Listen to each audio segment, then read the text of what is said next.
The correct answer to the question, who is the worst game developer, is 343 Industries. This thing launched without any content at all. They fucking threw this thing out there naked. They've barely even been drip feeding this thing to keep it on life support. It's not enough. It's fucking flatlining. It's dying of thirst, and 343 can't even piss in its mouth.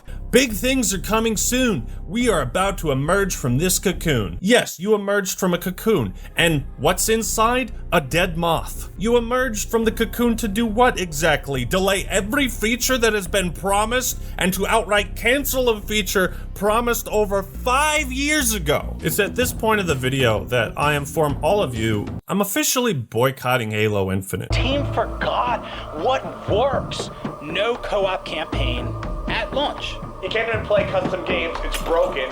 You can't even watch feeder mode because it's broken. Oh, look at that. It's the Heads-Up armor set from Halo Reach. Unfortunately, I can't earn it in Halo Infinite. I have to pay $20. There's no way they're gonna sell us the classic red color for $7. I'm losing my mind. I'm losing my mind on this game. We're going backwards, guys. We're going backwards. Not let a team toil and mess around and goof off with your flagship IP for almost a decade.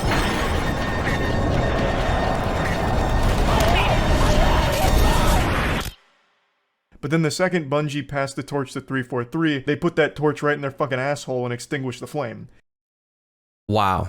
It's been a long 2 years. To say that 343 Industries dropped the ball with Halo Infinite would be true. Now, if by dropping the ball you mean that 343 dropped the ball from outer space and the ball dropped all the way into the earth and into the 7 layers of hell, I would say that's pretty accurate. But ever since 343 has gone through massive amounts of changes, primarily in the resignation of most of its leadership back when the game first launched and that whole first year disaster cycle. Pair that with Microsoft finally allowing people to work in the company for more than 6 months at a time. I don't even know how they got away with that. So after your incompetent leaders leave and you can finally have people work in the company for more than 6 months, wouldn't you guess it, the game actually started becoming good. So in this video, I will be deep diving into everything that the game has to offer, telling you the good, the bad, the broken, what they can do to make the game better by the end of its lifespan, and answer the question, can Halo finally make a comeback? When Halo Infinite's multiplayer released, I did pretty much what everybody else did. I played the ever-living shit out of it for 2 months and then stopped playing. That, and also there was another little game that released a couple months after Halo that was kind of a big deal and took the internet by storm, and it was just filled with content.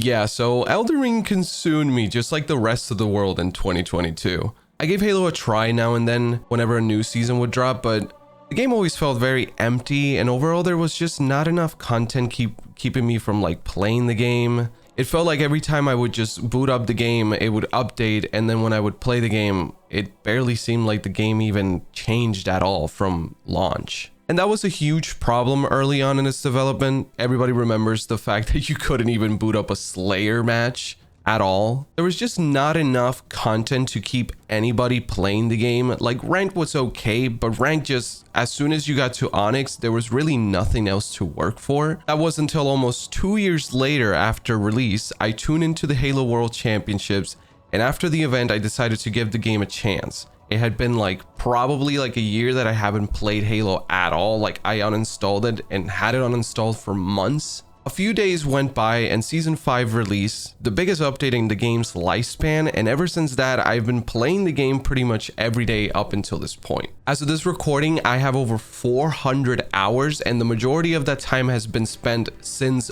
October.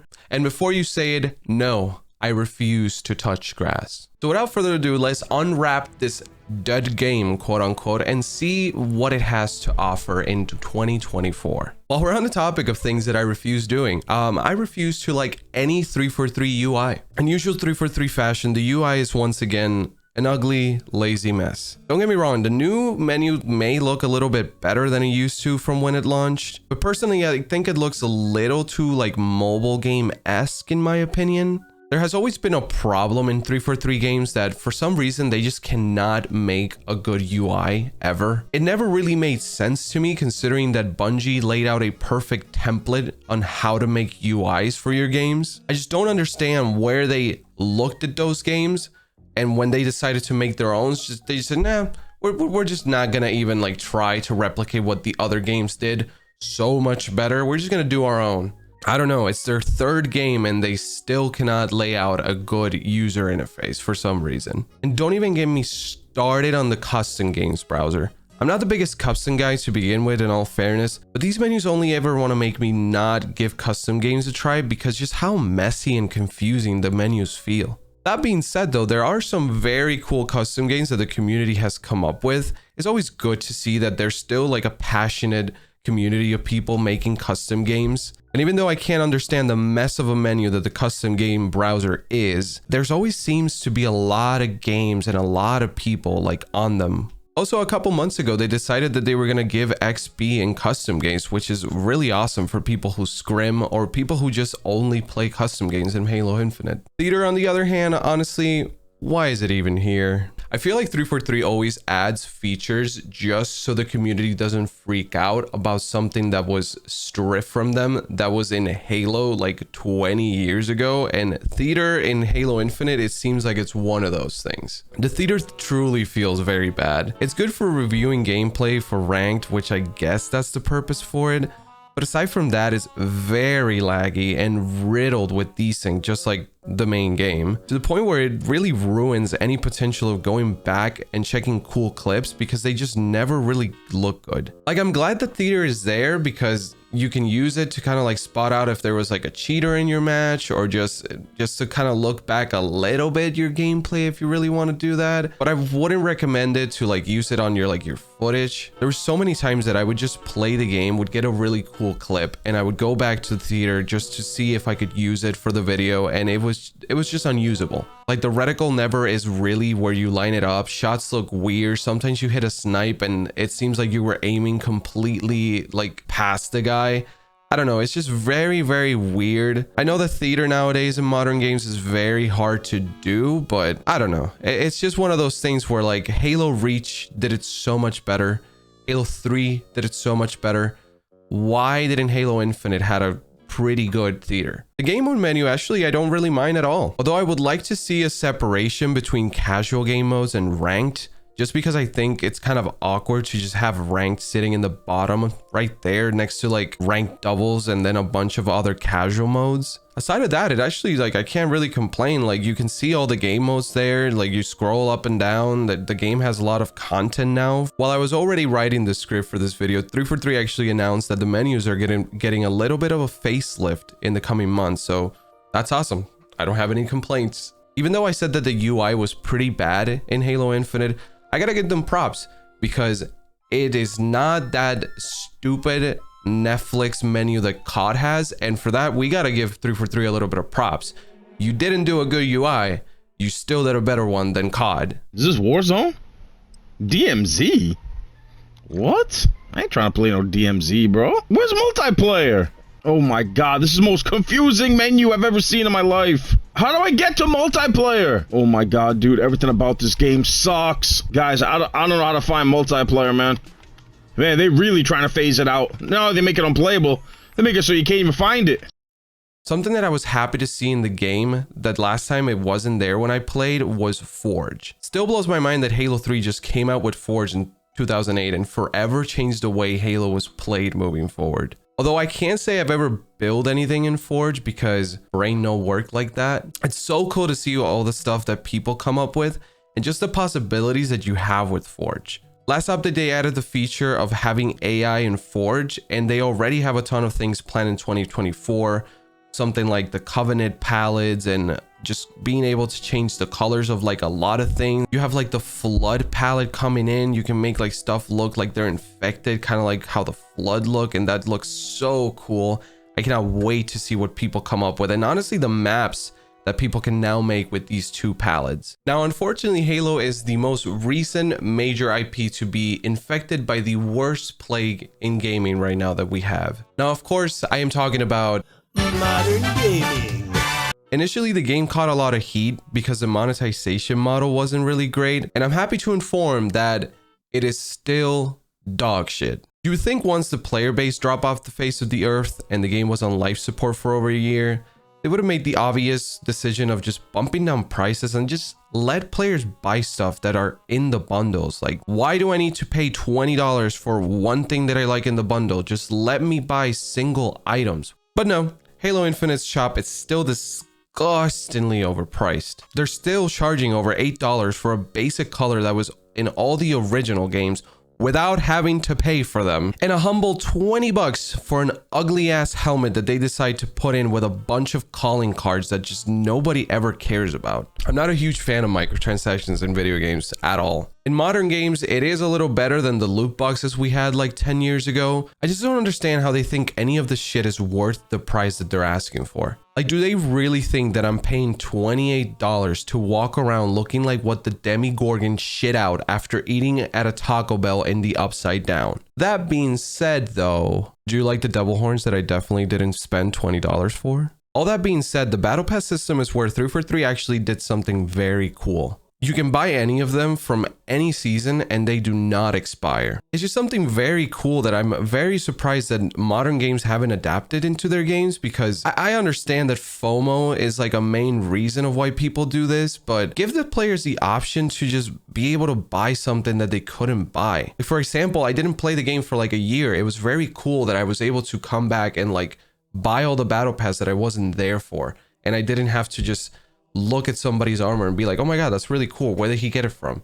And then find out that it was in a battle pass that I can no longer get. So very cool thing for 343 to do that, to allow people to just have the battle pass forever and it doesn't expire. You can work on it, you can switch from one to another. Just really cool stuff that I hope that a lot of other games implement, because I don't really think that any other game has this feature aside from Halo Infinite. Meanwhile. And again, while I was writing the script for this video, 343 announced that they are no longer doing battle passes. They are moving away from battle passes and doing the CU29, the content updates, which is just those little passes that they come out with every like couple months within a season. That is just like a 20 tiers, a bunch of terrible calling cards, XP, and then just a helmet at the end. I don't know. I just don't care about those 20 tier passes at all, man. They're always filled with garbage and rarely have anything cool worth getting. It just kind of sucks from getting the Flood Pass in Season 5, their coolest battle pass they've done so far, to these lame 20 tier mini passes filled with just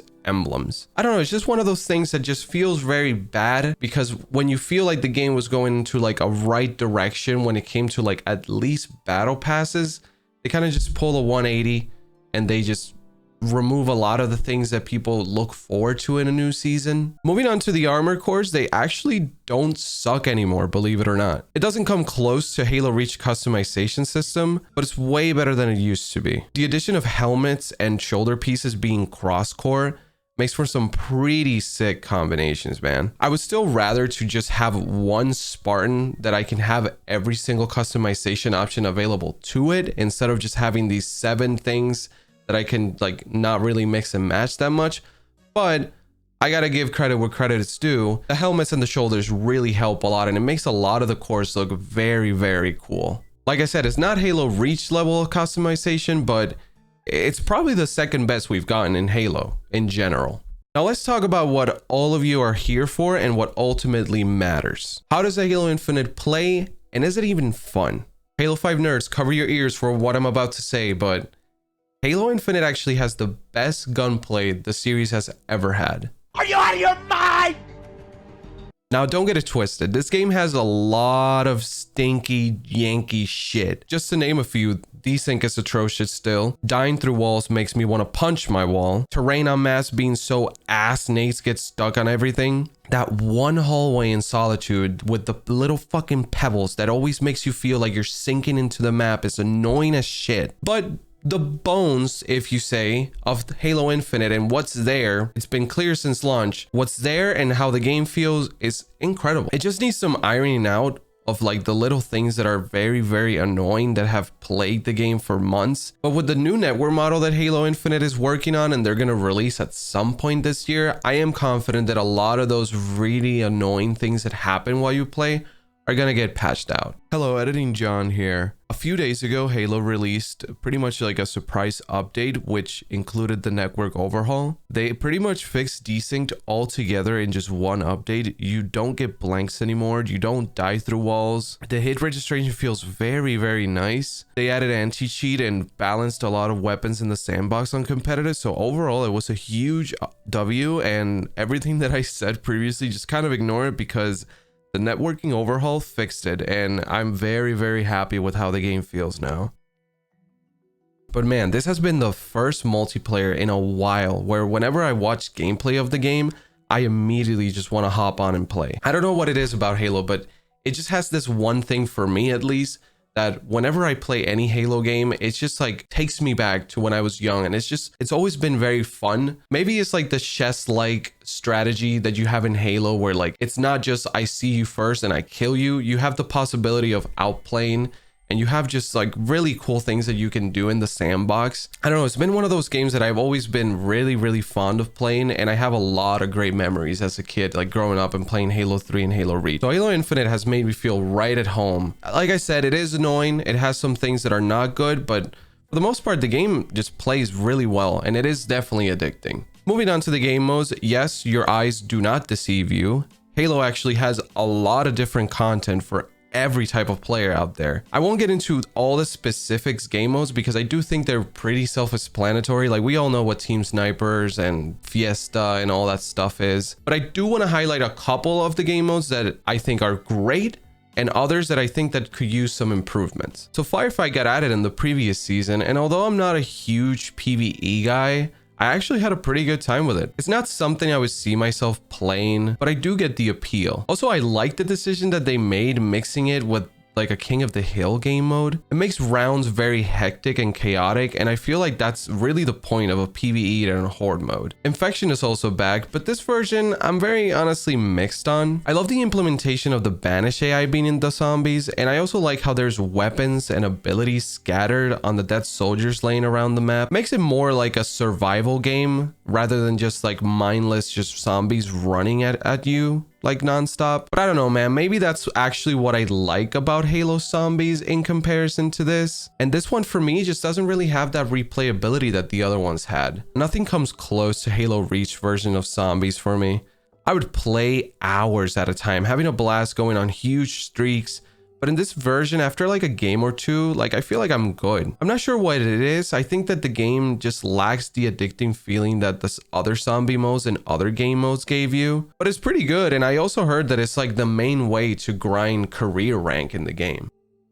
Now, don't crucify me for this one, but I really don't like BTB in this game. It's always felt to me that Infinite's big team battle just plays very slow and like campy compared to other game modes. It also doesn't help that every time that I join the game, there's a loser hard camping my base with a wasp and nobody shoots at it. Like the Halo Zombies, I get the appeal, and even I find myself playing it from time to time just to escape the skill-based matchmaking in the game. But I can't see myself being like Mint Blix and just playing these game modes, getting clips like all day long, because I don't know, it's not really the way that I enjoy playing Halo, which is fine. There's a lot of people who play big team battle, and if you're into big team battle, I think that this one, you'll have a lot of fun. But just for me, it's just not my cup of tea. The way I do see myself playing Halo, and it is the one way that I've played Halo all my entire life, is Slayer. Probably a good 75% of the time that I put in this game has been in the Slayer playlist. And let me tell you that in this game, Slayer is an experience. For context, a lot of the playlists have skill-based matchmaking. I know why skill-based matchmaking exists, but why do we have it in a casual game mode that's not competitive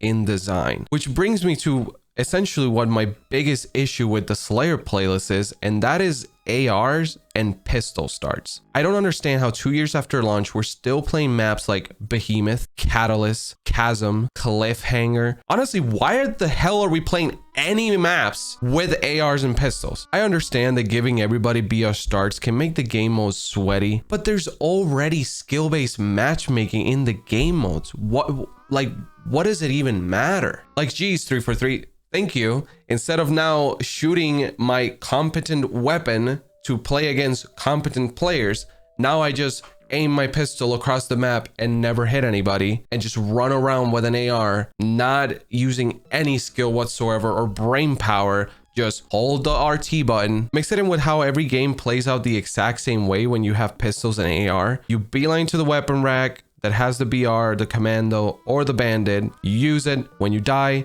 you do it all over again. I've seen people straight up camp the racks until the weapon spawns because nobody wants to play with the starting weapons. And it feels like shit when you are in the opposite end and you have a team that knows what they're doing and they have all the precision weapons, and your team just has the ARs and the pistols, and they're running around trying to shoot somebody across the map with a pistol, and they're just getting beamed nonstop. I just don't understand how you can match people into like Onyx level lobbies on a casual game mode, by the way, and then make them run around with an AR and a pistol when almost none of the maps play well with these weapons at all. It just makes no sense. And before I get any smartass trying to say, but John, this is how the older Halo games have played. Yeah, and they sucked. You cannot tell me that if you spawn in Halo 3 with an AR and a pistol, or in Halo Reach with an AR and a pistol, you were having fun. I would like to see at the very least, just keep like small maps with ARs and pistols, because at least those play okay. But with the big maps, like, please just get the pistol and the AR out, please. The big winner for me, without a doubt, in Halo Infinite's game modes and the casual side of Halo, it is Husky Raid. If you're not familiar with what Husky Raid is, think of it as Fiesta and Capture the Flag in a map that is just one straight line. Like, you can literally see the enemies just spawning across from you. This combination makes for the most chaotic, dumb fun you can have in this game by far. 343 has managed to capture the unique feeling of a new game mode coming out of nowhere and becoming like a low-key staple of the casual side. Kind of like Griffball and Infection when Bungie put them out over a decade ago, and they just became a thing in the Halo casual side. And we're still asking for Griffball, by the way, in Halo Infinite, and we don't have it. I don't know, the game mode is just nothing short of a masterpiece, and I highly recommend any of you to try it out if you have any interest in playing Halo. It is worth your time, and I do hope that 343 just makes this a permanent game mode for like future Halo titles, because it is so fun. We've reached a portion of the video where I assume most of you are interested in the most, because you can't think of Halo without thinking about ranked. In Season 5, Halo decided to introduce the Bandit, aka the DMR from Halo Reach. And I overall prefer the Bandit much more than the BR, at least for competitive. It feels like the game has a little bit more skill connected to it, since your shot matters way more, since the weapon is a single fire. Not only that, like the last headshot, for some reason in the Bandit, it is much harder to hit than the BR for some reason. I have a theory that when you break somebody's shield, you lose aim assist, because I swear, with the battle rifle, I can beam somebody and get consistent like headshots. Oh my god, with the Bandit, sometimes I hit them 4 times, break the shield, and I cannot hit the headshot at all. Maybe it's a skill issue. Probably that. Probably gets sucked. And you pair this with the maps actually playing a little bit differently from launch. A couple months ago, 343 completely overhauled like the rank maps to have different equipment spawns and weapons. A good example of this would be in the map Streets. The rocket launcher used to sit in the middle of the map. Now there's an active camo in the middle. These changes felt very minimal at first, but they've actually been really solid, and they kind of change how the games play out. I never played a competitive mode seriously in any game until Halo Infinite, and it was honestly really eye-opening. Never before did I have to think about where my enemies were spawning, what angles to contest, set up for camo and power weapons so you can get them and have an advantage. Getting absolutely dunked on because I was always by myself holding the sprint button, not fighting with teammates, just by myself, like going into spawns, not knowing where anybody was. It's truly been a roller coaster these past like 3 months playing ranked. I've uninstalled the game, reinstalled it, uninstalled again, say I'm never gonna fucking play it, and I always just end up coming back. If you're interested in playing like a rank mode in any game, you should do it. But when it comes to Halo, you definitely should, because it feels like that's how the game should be played. Like that's how Halo was meant to be played. So in conclusion, should you give this game a chance? I would say the answer is yes. Halo Infinite's free. Like, you're literally not losing anything installing this game. The only thing you're really losing is a lot of space in your console or your PC, but it is free. Like, it's there. Check it out. It's really fun. And if you've played it before, there's more stuff to do. If you've never played it before, it's a good introduction to Halo. I am a little bit mixed when it comes to like investing your time too hardcore to this game. They realize that they're never going to have the same player base they had when they first released the game. Even though the game is much better now than what it was when it released back in 2021, it's still just not going to gain the player base back. They would rather just put their efforts into making like another game or working on another project and keep supporting this game, so like the people who play this game like stay happy. But I do think that the way to go definitely is a new game, and it seems like that's where 343 is going. Definitely don't spend your money on it, because you're just putting cosmetics into a game that's gonna be dead. But do check it out, because like I said, there's just a lot in this game that you can just sink in your time. The changes that the team have made, that they really are working, and they've given a new life to the game. And before the plug is inevitably pulled, you should try this game out, because ironically, there's just a lot of content for like a lot of different types of players. Again, the game is not perfect. It's gonna frustrate you. Some things are gonna be very like annoying to deal with. But 343 is working on stuff, and that's something that you gotta give them credit for. I'm not the biggest 343 fan, if you couldn't tell, but I do admire that they have stuck with Halo Infinite and they have continued to work on it. And to see that it's still like on and content is just constantly flowing into the game, and there's constant like updates making the game better, the networking, like all these stuffs that are like very, very needed. You gotta like tip your hat for like 343 a little bit, at least when it comes to the new staff of 343, because the people who like released the game in that state and the people who like were responsible for all that are not the people that are working on the game currently. So you can't really hate on the people who are coming in to fix the game. You just have to appreciate what they're doing and hope that the changes that they're making are good. Let me know what you guys think in the comment sections down below. Anyways, that's gonna do it for me, guys, and subscribe if you're into the deep dives of games. I'm planning a lot of different videos in this channel. I'm trying to cover the Elden Ring DLC when it comes out, like FromSoft game, Nintendo games, Halo, Call of Duty, you name it. Subscribe, like, comment, all that stuff. Have a good day.